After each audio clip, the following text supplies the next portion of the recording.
mengerti atau sini ada yang ingin bertanya? Sudah jelas?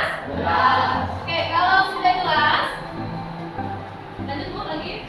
Menurut pendapat kalian, manakah teori masuknya Islam di Indonesia yang paling kuat? Kemukakan argumentasi kalian. Oke, proses masuknya Islam di Indonesia dan berkembang Islam di Indonesia ada beberapa berbeda. Namun yang berbeda, peristiwanya juga berbeda. Untuk yang ini, kalian anak-anak silakan bentuk kelompok, ya. Bentuk kelompok menjadi 2 kelompok. Aku bagikan dulu ya.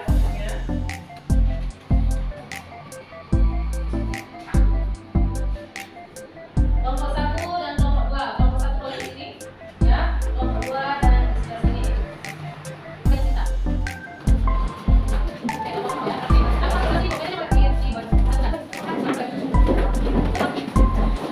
Oke, tadi kelompok posisi, ya. Kelompoknya sekarang, ya. Sudah saya jelaskan manakah teori masuknya Islam di Indonesia yang paling kuat menurut argumentasi kalian. Oke, kalau sudah semua? Oke. Kalau sudah, silakan kelompok dulu yang ingin berargumen dan menyampaikan pendapatnya. Silakan. Oke, silakan. Assalamualaikum warahmatullahi wabarakatuh. Waalaikumsalam warahmatullahi wabarakatuh. Kami dari Fakultas Pendidikan dari Institut ini. Menurut pendapat dari kami, paling kuat dalam menyebarkan agama Islam di Indonesia adalah teori sejarah. Tokoh yang mendukung teori ini adalah para ilmuwan Belanda seperti Ibn Khaldun dan Marx yang mengatakan bahwa penyebaran agama Islam di Indonesia disebabkan oleh orang-orang Arab yang selama tinggal di sejarah atau Hindu. Menurut mereka, Islam masuk ke Indonesia sejak awal abad ke-19 tadi bersama dengan perdagangan yang terjadi antara masyarakat Nusantara dengan para pedagang sejarah yang datang dengan jalur Indonesia, Surabaya, Jawa Timur, Eropa. Bukti dan teori tentang masuknya Islam di Indonesia didukung oleh beberapa bukti tersebut antara lainnya adalah betul dicantumkan beberapa ayat Al-Malik pada 1297 dan Assalamualaikum warahmatullahi wabarakatuh. Waalaikumsalam warahmatullahi wabarakatuh.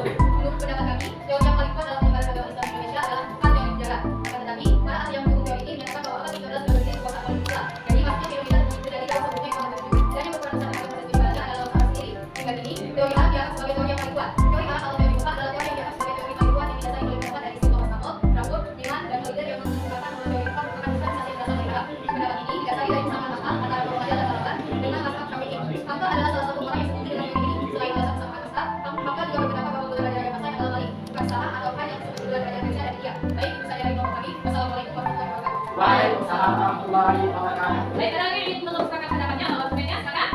Tidak ada lagi? Oke. Kalau tidak ada, ya coba kita. Oke ya. Jadi tadi sudah dikemukakan pendapat-pendapatnya dan sekarang diam dulu sejenak ya. Dan ini ibu putarkan video ya. Pendapat dari Ustaz Adi Hidayat. Oke. Kemudian dari semua anak-anak SD sampai SMP disebutkan dengan 14 dan 13 dengan teori-teori yang ada dan lingkungan. Padahal kita sama dia menuju jadi awal masa sama. Maka kita kita akan sejarah soal dengan apa saja dengan itu sampai ke masa sebelum kita kembali. Dan tidak benar kalau masyarakat pertama Nusantara itu Hindu dari sampai nanti dan itu bersama baik Hindu atau Islam itu sudah bersama ada dalam dakwah mesti disebutkan. Maka diluruskan kemudian Sultan Turki pada saat itu ya kisaran tahun 1400-an, ya 1400-an, 1200 sampai 1400-an dikirimkan oleh Maulana. Maka diluruskan 9 orang pada saat itu. Itu semuanya adalah ada Palestina, Mesir Saudi misalnya, ada di Mesir, Syekh Ahmad bin Talib Tua, Ahmad bin Talib Tua ini ahli dakwah, yang ahli fikih juga, ahli Islam, yang nanti punya 2 orang anak pertamanya dibawa ke Nusantara, anak kedua itu dari Mesir. Oke ya. Jadi itu tadi video pendapat dari Ustaz Adi Hidayat ya.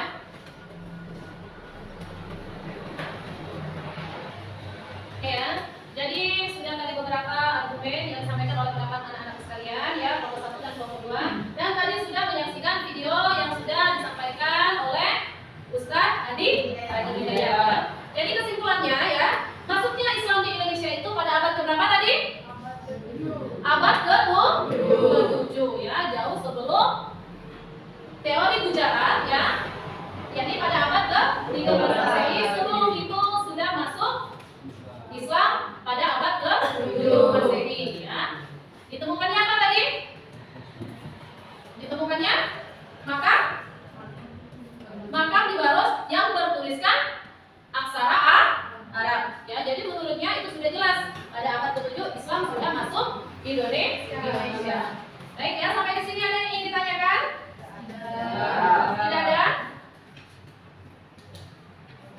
Oke, kalau tidak ada ya, untuk debat hari ini sudah cukup bagus. Kita tepuk tangan dulu untuk kita semua. Tetap semangat belajarnya. Dan apa ya? Dari anak-anak sekalian, ada yang bisa mereview mengenai pembelajaran kita pada hari ini?